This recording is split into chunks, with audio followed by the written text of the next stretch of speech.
Welcome from San Diego, Bienvenidos desde San Diego, California. We are California. reaching you live through an Llegamos a ustedes international en vivo y en directo a telecommunications través de una network red via internacional de satellite, telecomunicaciones microwave, vía and cable. satélite, microonda y cable.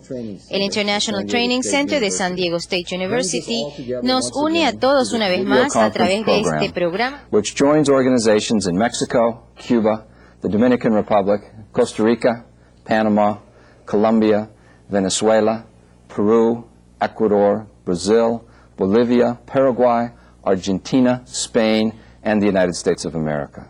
We acknowledge the participation of the Organization of American States in Washington, D.C., and the United Nations Conference on Trade and Development, known as UNCTAD, in Geneva, Switzerland. Distinguished experts join us today to examine the topic Strategies for Optimizing Time and Work, a Bridge to the 24-Hour Society. This is the fourth video conference of the Year 2000 series on global strategies for excellence, value, and optimal performance. My name is Richard Page, and I will be your moderator for today's program. I am a private attorney in San Diego with the Page firm, practicing in the areas of business and international litigation. Today's program will be composed of 2 presentation modules and 2 question and answer sessions. We look forward to your live participation. We are all moving in the direction of a 24-hour society, where time is a continuum and work tends to be more globally optimized. Increasingly, organizations are using time zone differentials and regional efficiencies to better serve customers, regardless of geographic location. Organizations must now get out of the box and find new ways to optimize the use of time and work in order to exploit the opportunities of this new 24-hour society. I am pleased to present Ms. Sarah Graham, Senior Consultant with the Future Foundation in London, who is presenting in place of her organization's founder, Michael Willmott. Together they have developed an exciting presentation for us. Since joining the Future Foundation nearly 3 years ago, Ms. Graham has worked on a range of projects for clients such as Mars, the European Commission, First Direct, Electrolux, and British Telecom. Specific projects include ones on the impact of new technology on business processes and customer relationship management across Europe, the implications of a move towards a 24-hour society, and the changing nature of the family and communication networks. She is also a project evaluator and rapporteur for the European Commission's Euromed Travel and Tourism Program. Ms. Graham holds an MBA from the European School of Management and a Master's in Modern Languages from Oxford University. Ms. Wendee Mason is a principal with Smart Workshops, a consulting firm focused on helping organizations to achieve paradigm shifts by thinking outside of the box. Smart Workshops provides training in the areas of personal and professional development. Ms. Mason has developed several books and manuals focused on increasing sales and marketing effectiveness. Her clients have included major corporations throughout the United States. Previously, Ms. Mason was an instructor for the Department of Business Administration at the University of Honolulu in Hawaii. She holds an MBA and a BA in Finance and Economics from California State University. Welcome to both. Let's begin with a question. The phrase "time is money" became in the latter years of the 20th century a call for more efficient and competitive approaches to work and productive activities. Now that time and work have become more globalized, what are the new dimensions of this phrase that we should consider or learn about? Is time considered a more precious or a less valuable resource today than it was 20 years ago? And what are the cultural implications of this? Wendee? Thank you, Richard. I believe time is more valuable now. The reason I say that is because of the competition and digital technology. There's 2 major factors. One is the time that a product can get to market, whether it's information products, knowledge products, or a physical product. It has to be cut down into a fraction of what it used to be. And the second was the time it takes to please the customer. The customer demands immediate action. In terms of the cultural implications, those underdeveloped countries or less technology-oriented countries are going to have a tougher time meeting the demands of the customer because through the internet, all countries are in competition with each other right now. Sarah? Thank you. The phrase time is money is very, very interesting for me, but I think in this context, when we're talking about the 24-hour society, the extending hours consuming culture, if you like, then time is not just money, but it's a currency to trade against what you want. And that could be more leisure, that could be more time with your family, that could be more time for study or doing what you like. I think it's absolutely true that we're thinking about time more and more, and we have the perception, we live as though we're more time pressured. In terms of the cultural implications, well, the phenomenon that we're describing is very largely an urban one, and it's very largely the product of developed countries and societies, and it's very much young, technologically literate people who are moving and pushing the 24-hour society.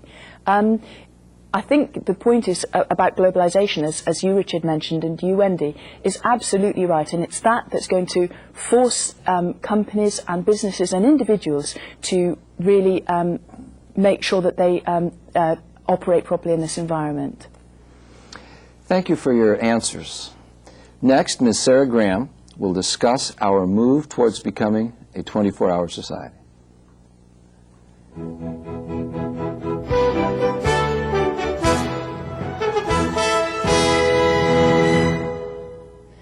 Thank you.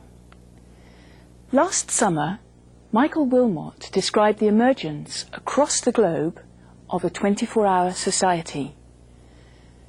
Then he argued that three major factors were causing this development. 1, globalization. 2, the technological revolution.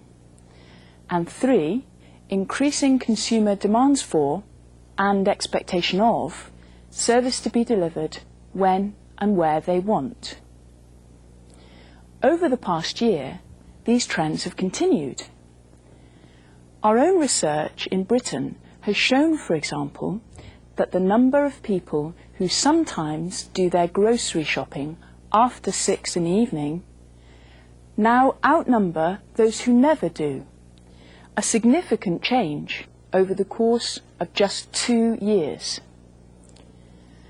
More and more grocery outlets are open 24 hours a day, as are telephone and internet-based banks.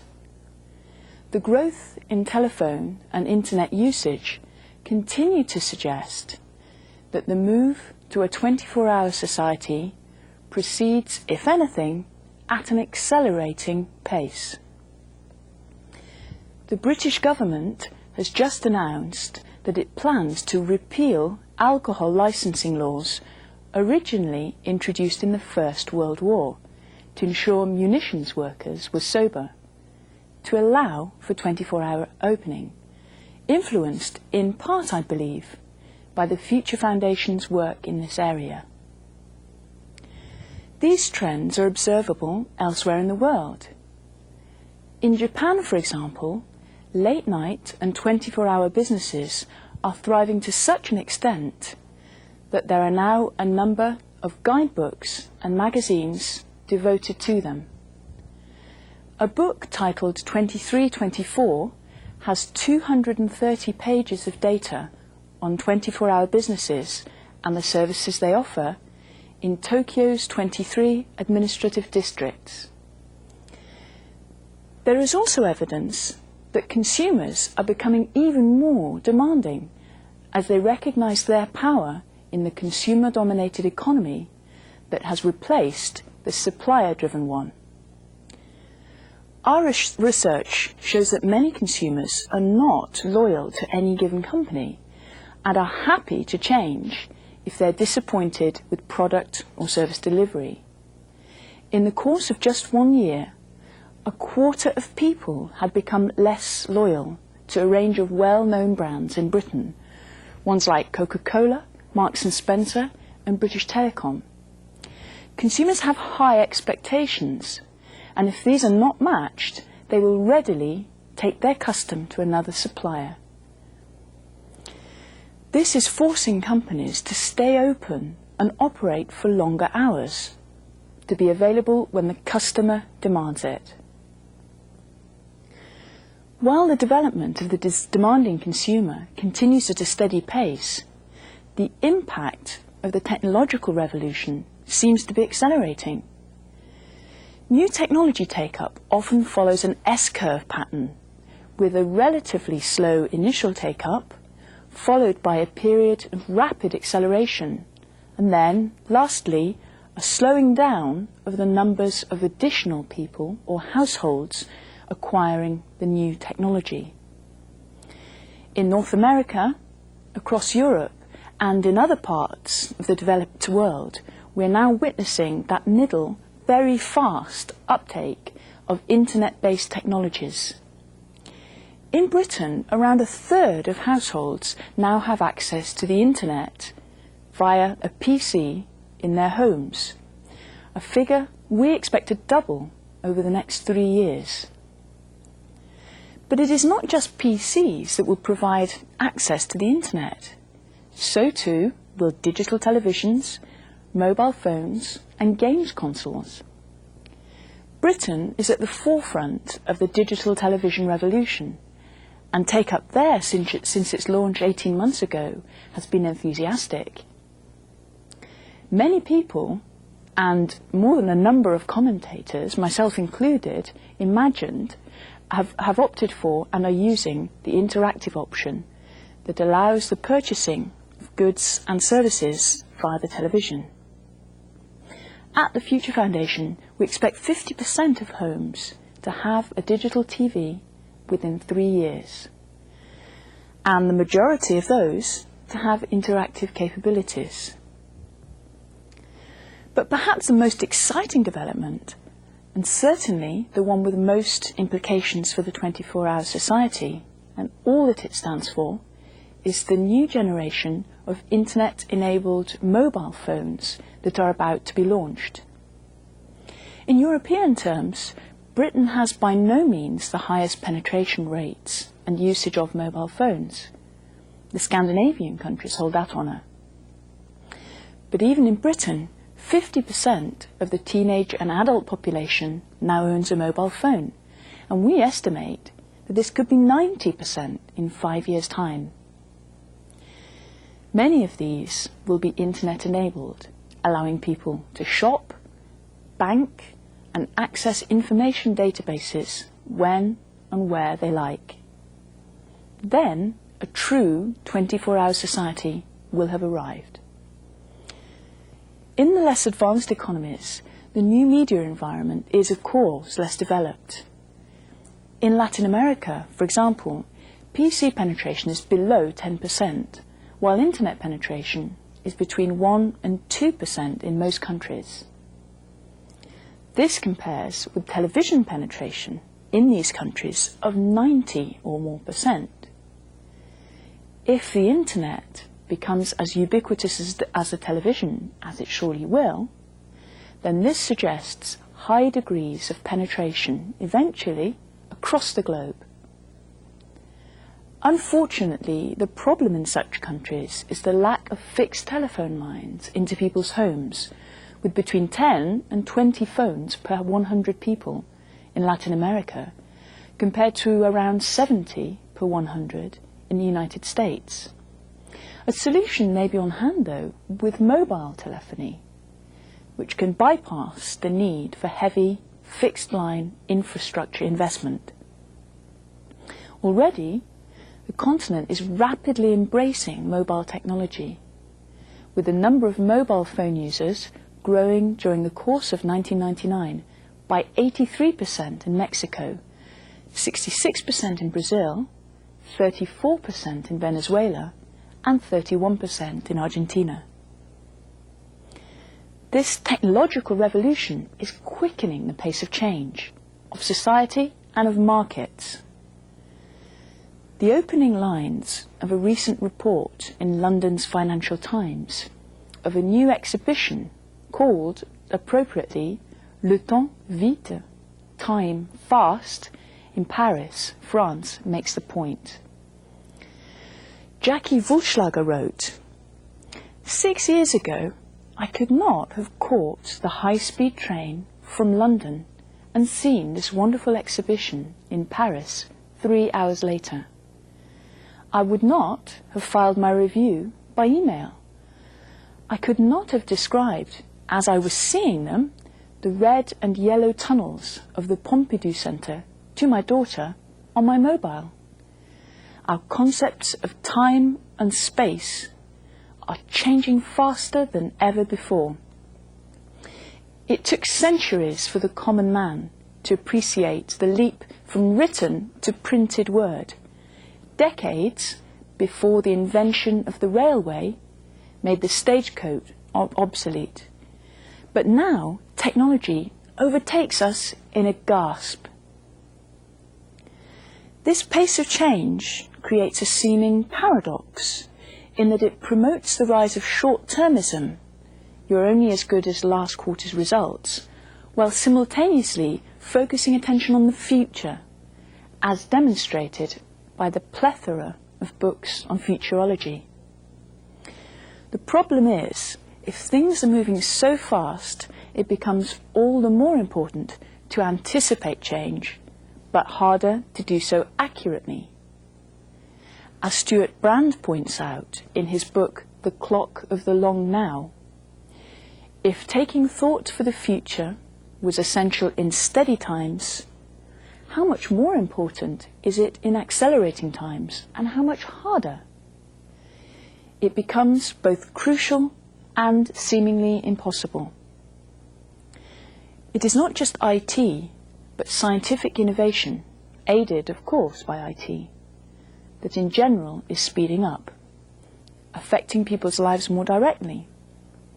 There are more scientists at work today than in the rest of human history, and thanks to information technology, they work much more closely together than in the past. This accelerates the process of innovation. As Sir Alec Brewers, the Vice-Chancellor of Cambridge University, noted in his study of the innovation process, the innovation matrix extends across groups of researchers and, in many cases, across nations and the world. This is perhaps the area of greatest change in scientific research over the last 100 years. This, of course, is just one aspect of Manuel Castell's concept of the network society, in which the IT revolution is generating new connections, new communities, new networks. Some, like Anthony Giddens, who is Dean of the London School of Economics, argue that this is helping to create an increased sense of uncertainty, that it feels like a world out of control, a runaway world. While in a sense this may be true, I prefer Manuel Castell's own more positive but potentially disruptive description of the emerging landscape. The network society restores some level of power and initiative to individuals and networks of individuals through movements of information. In that sense, in terms of the classical philosophies, the one that is most relevant to our world is anarchism. The process of globalization is also continuing apace. Partly aided by the technology revolution, it's also the result of the pace of economic integration as driven by massively increasing trade and the progressive willingness of individuals to connect with non-traditional communities of interest. Many commentators see the process of globalization as inherently negative. See, for example, books like John Gray's False Dawn, The Delusions of Global Capitalism, in the sense that it will sharpen competitiveness and institutionalize all kinds of instability in our lives, both as citizens and employees. But globalization can equally be seen as a long process of adjustment and modernization, in which individuals should not be seen as passive victims of swirling, uncontrollable forces. For example, individuals, organizations, and countries enjoy new potential to network their way out of problems and into better opportunities. In any case, I cannot detect any serious source of possible resistance, ideological or political, to the long-run, worldwide inevitability of the phenomenon of globalization. The defining feature here is what you might term the death of protection. Every economic process, every market presence, every skill, all are exposed to the reality of better alternatives being made available from some other place. This does not become a universal truth overnight, and the processes may take a generation to feed through. But it is something that people do need to take seriously now. One aspect of globalization that will require constant monitoring is its long-term impact on what you might call the economics of scarcity. As markets open globally, so supply in virtually any sector can be much better organized, and any kind of protective price regime is left vulnerable. We're experiencing this today in the crisis of the British farming industry. Price premiums in a number of farming subsectors have been completely eliminated by foreign producers, even to the extent that some products cost more per unit for British farmers to produce than they cost the consumer to buy in a supermarket. Similar kinds of pressure are already being felt for products and services such as beverages, retailing, cars, air travel and the like. Globalization, allied to low inflation, progressively makes unjustified price premiums impossible in the long run to protect. Thus, this steady deregulation of world trade, globally with the World Trade Organization and regionally with arrangements like the European Union or NAFTA, is forcing businesses in all sectors to become more competitive in the face of a greater choice of goods and services in previously protected home markets.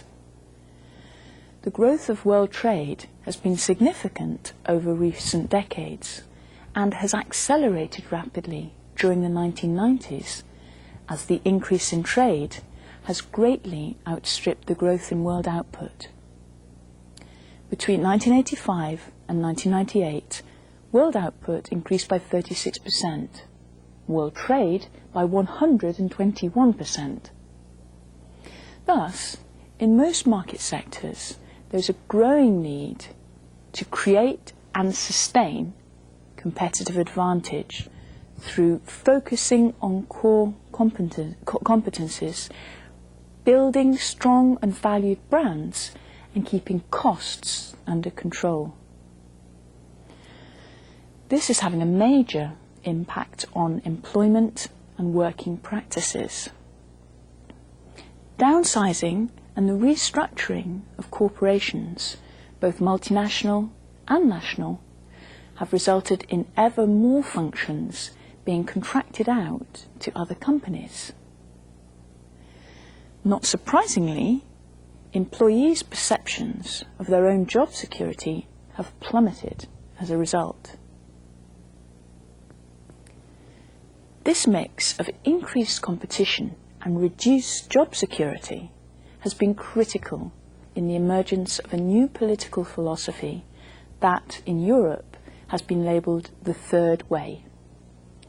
First, the reality and seeming inevitability of global competition has forced governments of all political persuasions to adapt in their economic policies to embrace free market competition. At the same time, the increased job insecurity and income polarization has been felt to threaten social cohesion, and hence has fed the need for policies to address that. This reflects the two poles of the new political economy: full-hearted acceptance of the global market economy, while at the same time searching for mechanisms to protect individual citizens from the ravages of it. But why is this important? It's because we need to see the employment implications of a 24-hour society within the context of this more competitive and less secure world. And particularly so, given the growth of multinational corporations and the size that some of them have now reached. Many multinationals now have a turnover that exceeds those of some countries themselves. Of the world's 100 largest economies, 50 are corporations, while the turnover of the 10 biggest corporations is more than the total of that of the world's 100 smallest countries. Shell owns 400 million acres of land, making it larger than 146 countries. The largest 500 companies in the world, many of which are American, are now responsible for over 40% of global wealth and control 2/3 of global trade. Fewer than 10 transnational corporations control virtually every aspect of the worldwide food chain. Anthony Giddens has summarised the point neatly. I think, for better or for worse, you do have to see this as a business civilization. Most of us did not see the degree to which it would become a business civilization, because I think certainly a lot of people in the centre and on the left underestimated the power and the significance of markets. In this world, the corporations do have a central role to play alongside government, and they are, if you like, a kind of secondary, invisible global government. Does this mean that people, organisations, businesses and countries should just accept the ravages of globalisation? Well, at one level, I believe that there's little else they can do. They just have to accept it and adapt. But they do have one ally, the consumer. One of the more interesting developments we have noticed in Britain and Europe is the increasing distrust and, it has to be said, dislike that consumers have for multinational companies, and American ones in particular. For me, that, as much as anything else, was what the recent protests against the WTO meeting in Seattle was about. That, more than anything else, is driving the European consumer attack on genetically modified foods, as Monsanto has found to its cost. Our research shows that over the last 20 years in England, there has been a large reduction in the number of people thinking companies are fair to consumers. And when we asked what adjectives people most associated with named companies, words like heartless, greedy, cynical and ruthless were what came to mind for the likes of Coca-Cola and Marlboro.